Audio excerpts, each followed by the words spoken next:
നമ്മളിപ്പോൾ ക്യാൻറ്റോൺ ഫെയർ 3 ഫേസിലാണ്. ഇവിടെ full home textiles, പിന്നെ കിഡ്സ്, മെൻ, വുമൺ ക്ലോത്തിങ്, അങ്ങനെ പല രീതിയിലുള്ള സാധനങ്ങൾ, പേഴ്സണൽ കെയർ പ്രോഡക്ട്സ്, അങ്ങനെയുള്ള സാധനങ്ങളെ പറ്റിയാണ് ഈ ഒരു ഫേസിൽ മൊത്തം വരുന്നത്.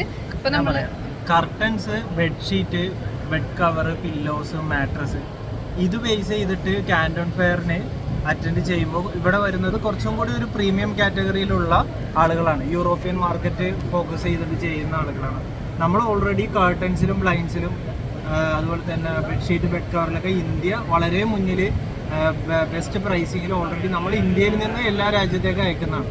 അതുകൊണ്ട് ആ ഒരു സെഗ്മെൻറ്റിൽ കൂടുതൽ പ്രോഡക്ട്സിന് വേണ്ടിയിട്ട് ക്യാൻറ്റോൺ ഫെയർ അറ്റൻഡ് ചെയ്യുന്നത് ചിലപ്പോൾ ഒരു ബെറ്റർ ഐഡിയ ആയിരിക്കില്ല.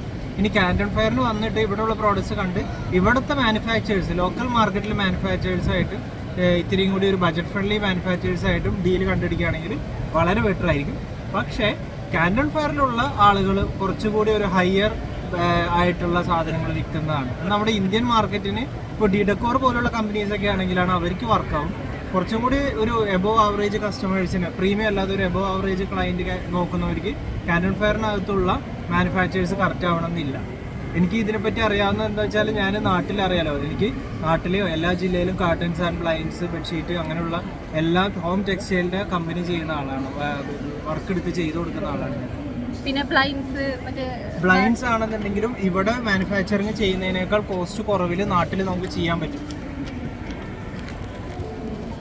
നിങ്ങൾക്കപ്പോൾ ഇവിടെ നിങ്ങളുടെ ഏത് പ്രോഡക്റ്റ് ആണോ, നിങ്ങൾക്ക് ഏതൊരു ഇൻഡസ്ട്രീനെ പറ്റിയാണോ അന്വേഷിക്കേണ്ടത്, ആ ഇൻഡസ്ട്രിയുടെ ഡീറ്റെയിൽസ് നിങ്ങൾ കമൻ്റ് ഇടൂ. എനിക്ക് അറിയാവുന്ന ഇതിനെ പറ്റിയിട്ടല്ല ഞാൻ ചെറിയ ഷോർട്ട് വീഡിയോസ് മേക്ക് ചെയ്യാം. ഓക്കെ.